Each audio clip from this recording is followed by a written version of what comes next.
Hi friends. இப்போ பார்த்தீங்கன்னா, பாப்பாவுக்கு வந்து பிரேஸ்லெட்டும், மோதிரமும் எடுத்துகிட்டு வந்துட்டோங்க. கூட அவர் வந்ததுனால, அவர் வந்து ரொம்ப நாளா சொல்லிட்டுருக்காரு, "நீ ஒரு முகப்பு செயின் எடுத்துக்கோ" அப்படின்னு சொல்லிட்டு. எனக்கு அதில் பெரிய இன்ட்ரெஸ்ட் எதுவும் இல்லைங்க. பிகாஸ் என்னென்னா, நம்ம வந்து பார்த்து பார்த்து ஒரு தாலிக்கொடியை வந்து பார்த்து செலக்ட் பண்ணி, தாலி கோர்த்து வாங்கி எல்லாம் பண்ணியிருப்போம்.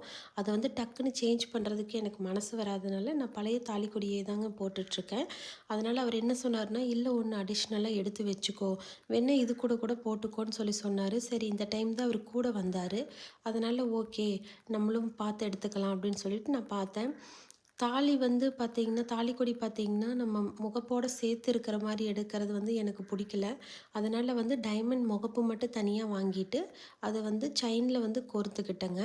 இப்போ பார்த்திங்கன்னா, இந்த 2 ஸ்டார் இருக்கிறது ஒன்று, 3 ஸ்டார் இருக்கிறது ஒன்று ஃபைனலாக நான் டிசைட் பண்ணியிருந்தேன். இந்த 2ல் ஒன்று தாங்க நான் பர்ச்சேஸ் பண்ணியிருக்கேன். தேங்க் யூ ஃபார் வாட்சிங்.